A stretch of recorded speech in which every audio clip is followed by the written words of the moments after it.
জামায়াতে ইসলামীর আমির ডাক্তার শফিকুর রহমানের মেয়াদ শেষ হচ্ছে চলতি বছরের ডিসেম্বর মাসে। 2026 সালের নির্বাচনের আগে নতুন আমির নির্বাচন করবে সংগঠনটি। এর মধ্যে প্রক্রিয়া শুরু হয়েছে। এই অবস্থায় জনমনে কৌতূহল জেগেছে কে হবেন পরবর্তী আমির। ডাক্তার শফিকুর রহমান তৃতীয় মেয়াদে থাকছেন কিনা নাকি নতুন মুখ আসছে। শফিকুর রহমান ছাড়াও আলোচনায় রয়েছে দলটির আরও দুই শীর্ষ নেতা। ডাক্তার শফিকুর রহমান নেতৃত্বে আসার পর থেকেই দলের অবস্থা ভালো হয়েছে।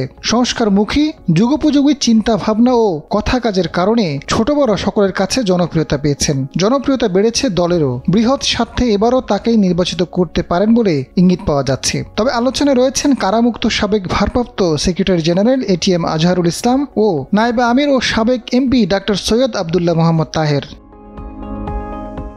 শফিকুর রহমানের মেয়াদ শেষ হবে ডিসেম্বরে। গঠনতন্ত্র অনুযায়ী ওই সময়ের মধ্যে নতুন আমির নির্বাচন করবে দলটি। আমির জামায়াতে ইসলামীর সর্বোচ্চ নীতি নির্ধারণী পদ। গঠনতন্ত্র অনুযায়ী 3 বছরের জন্য নির্বাচিত হন। পরবর্তীতে কেন্দ্রীয় মজলিসে শুরা সদস্যদের পরামর্শে নায়েবে আমির, সেক্রেটারি জেনারেল, সহকারী সেক্রেটারি জেনারেল সহ নির্বাহী দায়িত্বশীল পদগুলো আমির দায়িত্ব দিয়ে থাকেন। বিষয়টি নিয়ে জামায়াতের সহকারী সেক্রেটারি জেনারেল এহসানুল মাহবুব জুবায়ের জানান, সারা দেশে 1,05,000 রুকন রয়েছে দলটির। তাদের প্রত্যক্ষ ভোটে আমির নির্বাচিত হবেন। আমির হওয়ার জন্য কোনো প্রার্থী থাকে না।